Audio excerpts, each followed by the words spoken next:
Hi, I'm Kayla, the BookTube Turtle, and today I'm doing my January 2022 wrap-up.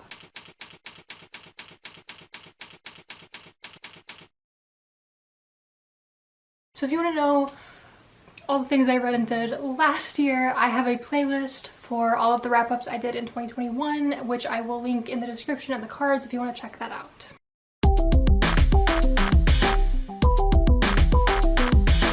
So I read 5 books in January, which is very exciting. My goal this year is to read 50 books, so we are off to a really good start. First book I read was The Queen of Nothing by Holly Black. This is the third and final book in the Folk of the Air trilogy, and it was really, really good. I loved this book. I love the characters so much. I miss them. I'm already, I know I want to read this series again at some point. There's not really much I can say since it is the third book and, you know, spoilers, but it was really, really good. I know some people have some issues with the third book, and I get where those opinions are coming from, but I just loved this book so much and I had such a fun time reading it. The next book I read was One Last Stop by Casey McQuiston. I gave this book 5 stars. I have definitely said in videos before how much I've absolutely loved Red, White, and Royal Blue, so I was a little concerned going into this that I wasn't gonna love it as much as I had hyped it up in my brain because of reading Casey McQuiston's other book. But I really, really loved this one and it was fantastic. This book follows a girl named August who moves to New York because she's going to school there. She's been to a few different schools and she's just trying to find a place where she fits. She's trying to figure out her life, what she's doing with her life. And there's also some background past stuff with her mom that is kind of complicated, and that kind of plays into the complications she's dealing with. And she ends up moving in with these 3 other characters, so they're all roommates, and I love the whole cast of this book. Was so good. I knew from the very, very first chapter, I was like, oh, I'm gonna love this. The characters were really great. They were funny and sarcastic, and I'm here for it. And yes, I really, really loved the roommate characters. So pretty early on, she is riding the subway train to school or work or something, and she meets this girl named Jane. And eventually she realizes, and this is not a spoiler because it's part of the synopsis, that she only ever sees Jane on the subway, and she can't leave the subway.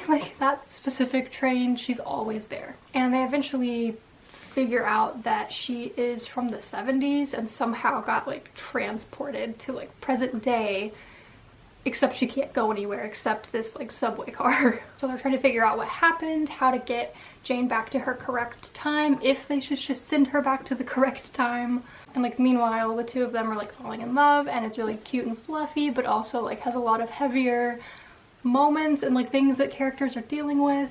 And then throwing in the whole complication of this time travel aspect. So yes, it was really good. And if you've read Red, White, and Royal, I can never say this title.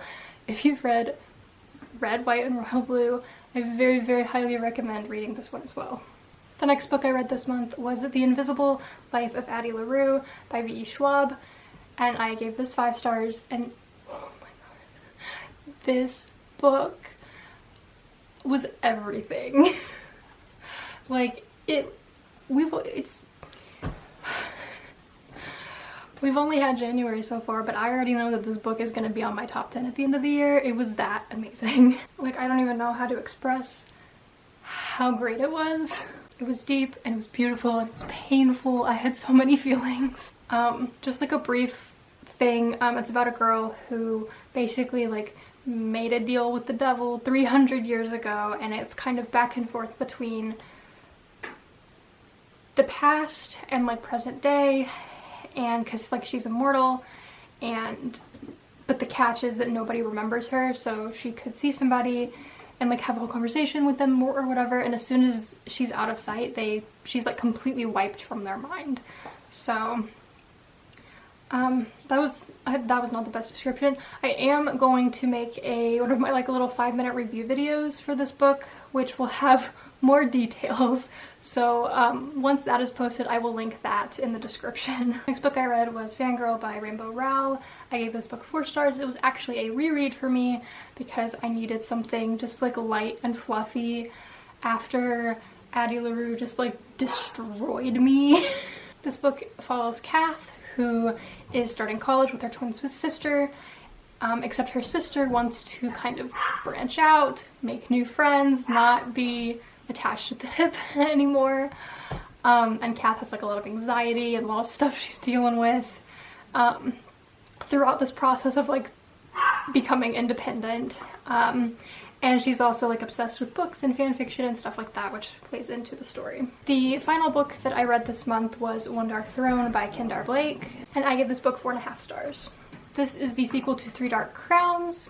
I really enjoyed this book. There was a lot more of like all of that political drama from the first book that kind of carried over, of these 3 sisters, you know, they have to kill each other basically until one is left standing, and their respective like families who have been raising them for the past 10 years, and the manipulation that those groups are doing to make sure that their sister is the one who wins. So all of that was very interesting throughout the book. And we also get to know the sisters a lot more, which was really great, and some of the other side characters a lot more, which was really nice. If you want to see my review for Three Dark Crowns, that talks a little bit more about what the series is about as a whole, I will link that in the description and the cards. And that's all I'm gonna say because spoilers. I will say though, Arsinoe is my favorite sister now. I was a little like unsure after the first book. I was like, I kind of like all of them. Arsinoe's my number 1.